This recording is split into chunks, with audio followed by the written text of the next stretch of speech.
Рыскелди Момбековду УКМК суракка чакырды. Жогорку кеңештин депутаты Рыскелди Момбеков УКМКга суракка чакырылды. Бул тууралуу Калыс медиага өздүк булактар билдирди. Маалыматтарга караганда, Момбековдун 15 февралда Бишкектеги ТЭЦ-2 жаңы конушунун жашоочулары менен жолугушуу учурунда сүйлөгөн сөзү суракка чакырылышына себеп болгон. Анын үстүнөн жогорку соттун төрайымы арыз жазганы айтылууда.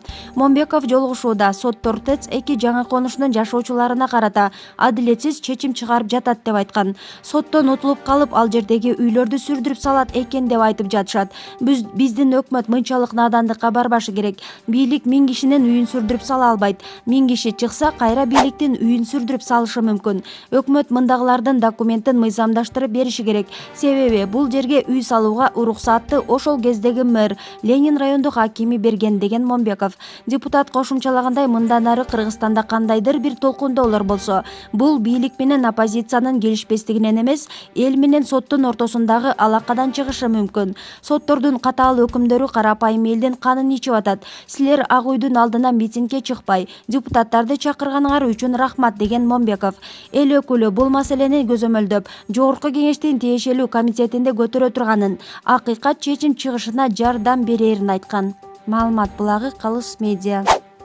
Жогорку кеңештин депутаты Рыскелди Момбеков Улуттук коопсуздук мамлекеттик комитетинин төрагасы менен жумушчу жолугушуу үчүн келди. Бул тууралуу УКМКнын расмий өкүлү Рахат Сулайманов билдирди. Ал ошондой эле депутатты эч ким суракка чакырбаганын кошумчалады. Депутат УКМКнын төрагасы менен жумушчу жолугушуу үчүн эле келди деди ал. Бүгүн ата мекендик айрым жалпыга маалымат каражаттары депутат Рыскелди Момбеков ТЭЦ-2 конушунун тургундары менен жолуккан учурда соттор бул жакта жашагандарга адилетсиз чечим чыгарып жатканы тууралуу айткан сөздөрү үчүн УКМКга суракка чакырылганын жазышкан. Маалымат булагы Спутник KG. Эртең менен мамлекеттик каттоо кызматтын жетекчилери менен сүйлөштүм. Эртең саат 3-тө биз ошол жердеги ТЭЦ-2 конушунун жашоочулары менен жолугушам. Ал жердин маселеси кандай, чечилиши кандай десем, алар мага маалымат берди. Бул 1986 жылы Глав Энергияга, кийин 91 жылы өкмөттүн токтому менен өтүп кеткен, энергетика министрлигинин баласында экен. Азыр энергетика министрлиги бизде жок. Анан азыр мураскер болуп электрический станция ушул жерге ээлик кылып келет экен. Бирок алар айтты, ушул Бишкек шаарынын мэри Ленин районунун акимчилигинин уруксаты менен элдерге берилген, турак жай курганга деп. Анан берилген. Мындайча айтканда, жана айткан сөзүңөргө коштам, бул жерди силер басып алган жоксуңар, бул жерди силер сатып алдыңар. Бул чындык. Өкмөт силерге машинаны берип турда, тех паспортуңарды бербей коюп турду 15 жылдан бери. Үйүңөр бар, бирок документиңер жок. Жашайсыңар, бирок пропискаңар жок. Ошентип шооруңар шорподой кайнап келат. Мен түшүндүм. Анан эми бунун чечүүнүн жолдору. Биз азыр эми Жанар Корончуш келдик. Биз албетте силердин көтөргөн маселеңерди жогорку кеңеште көтөргөнгө алыбыз такылыбызда жетет. Кеп кандай кылып чечебиз? Ошондо болот. Мен мына менен кошулуп ушул мамлекеттик каттоо кызматынан дагы өкүл да келди. Ал менен дагы мен кабинетте отуруп алып картасында көрдүм бул жердин. Ошо башы 87 гектарга кийин 47 болгон экен да. Эмне үчүн Ленин райондук соту, Ленин райондук акимчилиги силерге жерге турак жай салганга уруксат берген, анан кийин сокулуктук болуп чыккан. Силердин күнөөңөр жок да. Ал ошол кездеги мэрдин, ошол кездеги акимдин. Анан силер коркпошуңар керек. Мен ойлойм, эми биздин өкмөт мынчалык надандыкка барбаш керек. Силердин мага айтышып атат да, ал жердеги үйлөрдү бар соттон утулуп калдык, сүрдүрүп салат экен деп. Сүрдүрүп сала албайт. Бийлик 1000 кишинин үйүн сүрдүрүп сала албайт. 1000 киши чыкса, кайта бийликтин үйүн сүрдүрүп салышы мүмкүн да. Болгону ушул силердин документиңерди бул өкмөт өзү алыш керек болчу. Буну кандай кылып мыйзамга өзгөртүү киргизет? Же токтомду токуйбу? Баары бир мыйзамдаштырып бериш керек. Ал турган иш. Бул жерден бир эле нерсеси ошол документтерди силерге мыйзамдаштырып бериш керек экен. Эми аны биз комитетте, тиешелүү комитетке Жанар Кубанычөкөстөн көтөрүп, агрардык боюнча комитетте каратып, ошолго тиешелүү мэрияныкындагы Ленин район акимчилигин, мамлекеттик каттоо кызматын, электрический станция, өкмөттүн өкүлүн, жогорку кеңештин комитетинин эксперттерин баарын чогултуп олтуруп, анан буну биз ошол сунуш беришибиз керек. Комитеттин бул конституциялык орган болгон чечим чыгарат.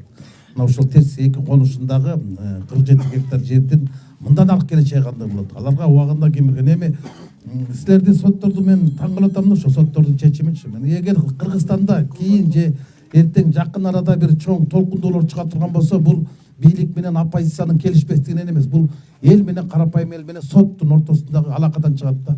Соттор ушунчалык надандык кылып атат. Мына силердин ушунча кишиге убагында уруксат берди. Силер сатып алдыңар да там салдыңар. Анан силердин каражатыңардын баардыгын карабай туруп эле анан кийин жок, бул тамдардын баардыгы мыйзам салынган, бузулуш керек деген өкүмдөр чыгарып атпайбы? А компенсация башка жерден силерге жер береби, каражат береби бул жер деген ала турган болсо, ал жагын карабай эле жок, бул жер мыйзамсыз берилген деп токтом чыгарып коюп атат. Мына ушундай нерселер чын айтканда мени дагы өкүндүрөт. Ушул өкмөттүн мындай өлүмтүк өкүнүчтөрү, анан соттордун өз элине караган мындай катаал өкүмдөрү элдин, карапайым элдин канын ичип атат да. Мен бизде кошулам. Силер аргасыздар ушундай болсо, бирок силерге рахмат ушинтип ак үйдүн алдына чыгып митинг кылып, акция кылып талап кылбай, ошо өзүңөр депутаттарды чакырып алсаңар, мен биз буну көтөрөбүз. Тиешелүү чечим кабыл алыш үчүн биз буну тездеткенге аракет кылабыз. Силердин алдыңарда жанарда өзүн айтат, биз керт башыбыз менен кепилдик беребиз. Келип кеткенден кийин биз бул маселенин көзөмөлдөп, артынан түшүп, ошол акыйкат чечим чыкканга, ошо чындык силер тарапта экени буну Кудай деле көрүп турат. Силер басып алган жоксуңар, силер сатып алдыңар, жакшынакай кылып мына светтер тартылыптыр. Эми кетсе, күнөө кетсе, ал өкмөттүн өзүнүн органдарынан кетти. Сокулуктан кеттиби, Ленинграддан кеттиби, аны мага десе атууга атып салсын, 40 жылга түрмөгө отургузуп салсын. А бирок силер мындай зыян тартпашыңар керек, силер жабыркабашыңар керек да. Силерде күнөө жок. Болгону силер 15 жылдан бери мына балаңар, кызыңар чоң атат, ушул үйдө жашап атасыңар, а бирок пропискаңар жок болот атпайбы? Китебиңер жок, мектеп жок.